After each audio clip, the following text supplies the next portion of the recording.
Hey, this is Mike Barnes, the financial first responder. Hey, listen, today's topic is so great and so pressing. I need you to lean in and listen. This is so important. So important. Look, this is for educational purposes only, and this is to help you stay out of trouble with the I, the R, and the S. So without further ado, let's get started. See, crypto and NFTs, non-fungible tokens, here's your tax warning for 2025. Because some of you, hopefully, you haven't filed your taxes yet. Especially if you do crypto, you've given the organizations that you deal with time to actually send you the documents, or maybe you've gone online to basically pull in all of the trades that you actually done. See, the IRS is watching your digital assets, and you may think that you got over, but you didn't. One mistake could cost you everything. So look, without further ado, I'm going to get started. So you're probably saying, Mr. Financial First Responder, what are you talking about? What are you talking about exactly? Well, you know that blockchain, that digital ledger. See, what a digital asset is simply is a digital asset is any item of value that exists in a digital or electronic form and is owned, controlled, or assessed through digital systems, often secured by cryptology and recorded on a distributed ledger technology, i.e., the blockchain or other digital platforms. Now, I won't be talking about cold wallets or warm wallets or hot wallets today, but what I want you to understand that the IRS, yes, the IRS is looking at what you're doing. When we talk about what are these digital assets may represent currency, ownership, rights of access, and can be transferred, stored, or traded electronically. See, the cryptocurrencies, the non-fungible tokens, the stable coins, all these things that you have in your wallet, anything of value on that blockchain, you're responsible for reporting to the I, the R, and the S. So let's go a little further. On that Form 1040, you'll notice that there's a little block that says digital assets. And it says you must answer yes or no of whether or not you have them or you've utilized them in the following questions that I'm going to ask you later in this presentation. But what I want you to do is, if you have digital assets, never leave it blank. When you check yes to you paid in crypto, or you sold or traded crypto, or you did mining or staking rewards, you see, this is not a seminar. This is the I, the R, and the S. And they know, because these companies will let them know, because they have to say what you did or didn't do through Know Your Customer. That's why they ask you so many questions before you open up your wallet or your account, so that they can report back to the I, the R, and the S. Now, I know that it's decentralized and it's not sitting in a bank and it's not here or there or everywhere. It's in your wallet. But guess what? You're still responsible for reporting to the I, the R, and the S. Here are some real examples. Some of you might be swapping Ethereum for Bitcoin. Some of you may be selling NFTs in your wallet. And some of you may be receiving crypto payments for services you may provide or products you may sell.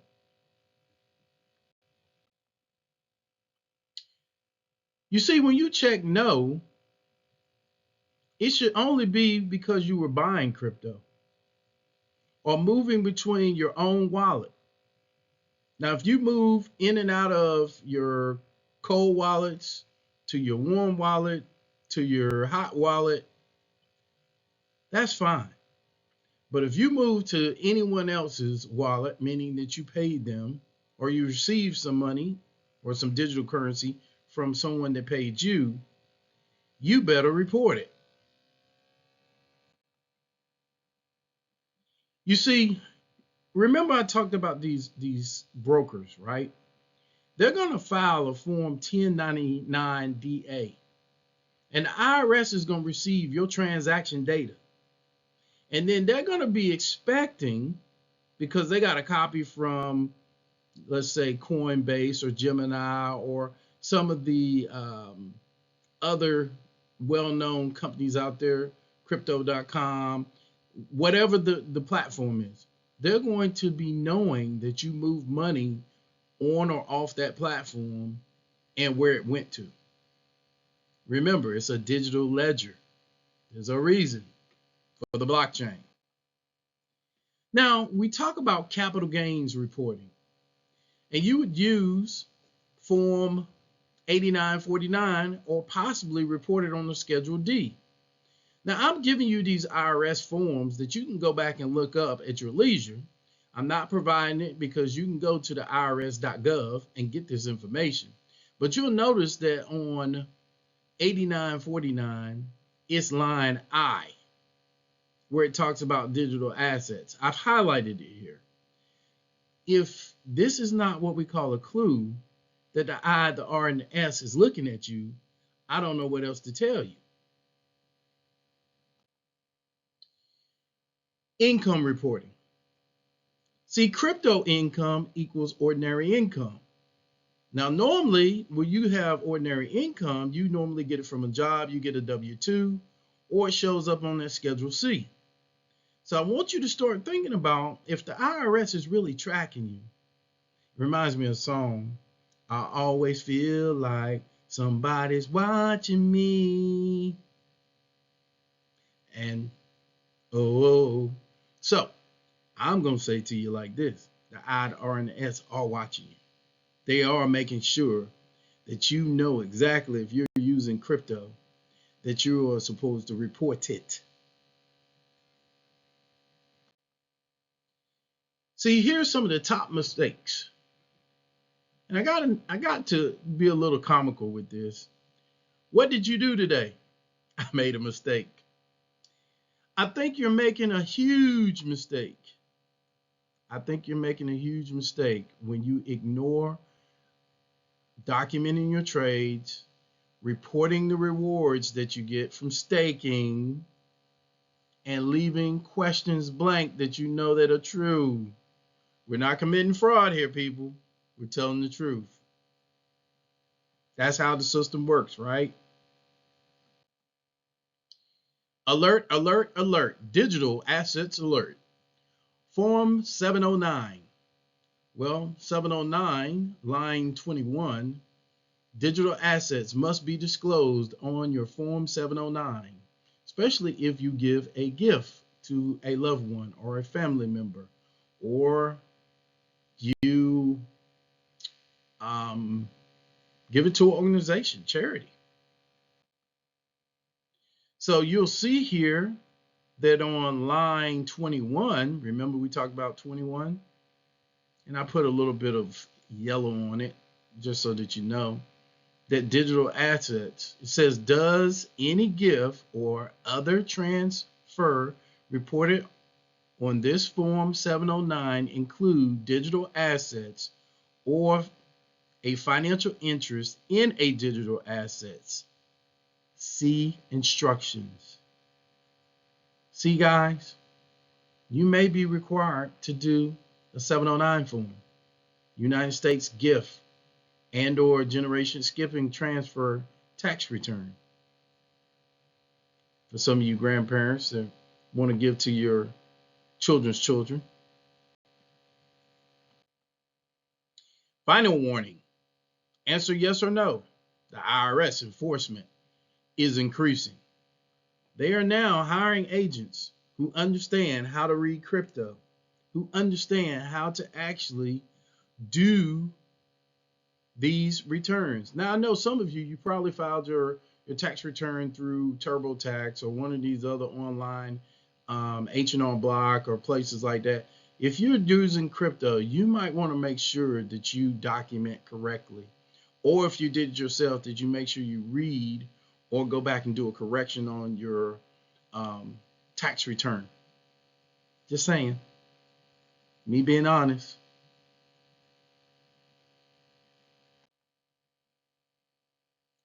This is where most people mess up. Question number 1. Did you receive digital assets as a payment for property or services provided? Did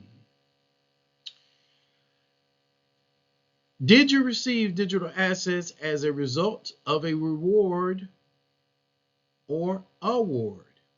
I got a bonus and they pay me in crypto. Ooh. Did you receive new digital assets as a result of mining, staking, or similar activities? Now, a lot of you, if you put your money into staking, which means your specific crypto in staking, they pay you to let them use it to let others borrow it. And they pay you a staking fee. Received digital assets as a result of a hard fork. Now I'm getting deep for those of you who know some of this terminology. Did you dispose of digital assets in exchange for property or services? In other words, did you take some of that Bitcoin that you had and buy a building, maybe commercial property, and it's in lieu of cash, they took crypto? Did you dispose of a digital asset in exchange or trade for another digital asset, sold a digital asset, or otherwise disposed of any other financial interest in a digital asset? I'm going to tell you right now, do not leave these spaces blank, saying, well, I just won't answer. And be willing to tell the truth if you check yes on what you did with that crypto. I can tell you that I have bought services with crypto. So I have to do it. Okay. We have to be honest as much as possible.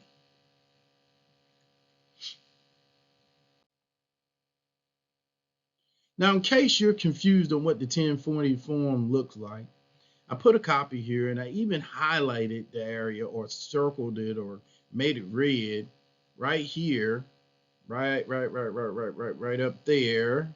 Okay. Yes or no, whether or not in 2025 did you receive as a reward, award, or payment for property or services, or sell, exchange, or otherwise dispose of a digital asset or a financial interest in digital asset?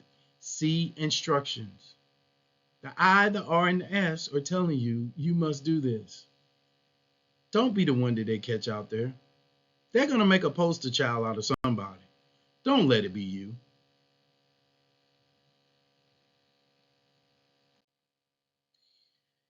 Now, this video has been for educational purposes only. This is the Financial First Responder. Please like and subscribe my channel.